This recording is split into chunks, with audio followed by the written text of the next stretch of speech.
nagdulot ng kasiyahan sa ilang mga persons with disability at indigent sa Barangay Manabago, Kalasyaw. Ang sangguniang kabataan ng barangay ay personal na naghatid ng regalo para sa kanilang Gift of Love project upang maipadama ang diwa ng Pasko sa mga benepisyaryo sa kabila ng simpleng paraan na kanilang nakayanan.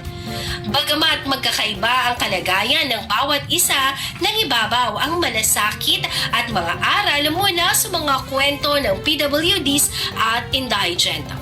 Ang mga persons with disabilities ang napiling benepisyaryo po ng Gift of Love Project dahil sila ang isa sa mga sektor na madalas nangangailangan ng higit na atensyon, suporta at pagkalinga mula sa komunidad.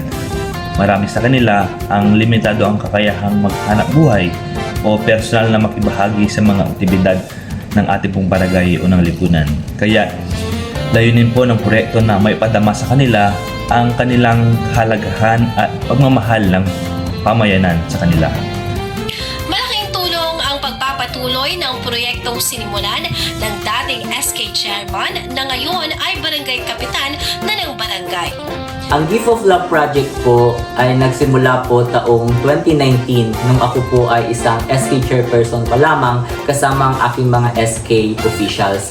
Ngayon po na ako po ay isang punong barangay, nagagalak po ako na ipinagpatuloy po ng aking mga SK officials ang programang ito, katuwang kasama ang barangay officials dito sa aming barangay.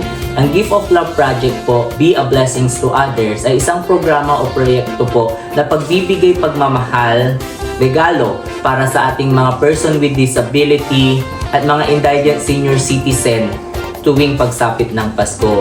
Ang ginagawa po namin dito ay house to house po kaming pumupunta sa kanilang mga tahanan sa tuwing December 25 na kung saan po naghandog po kami ng konting regalo, konting pagmamahal at higit sa lahat ay ang mapangiti po sila sa tuwing pagsapit ng Pasko. Naway ang kabataan bilang pag-asa ng bayan ay patuloy na magbahagi ng oras, lakas at inspirasyon sa iba, lalo na sa mga higit na nangangailangan.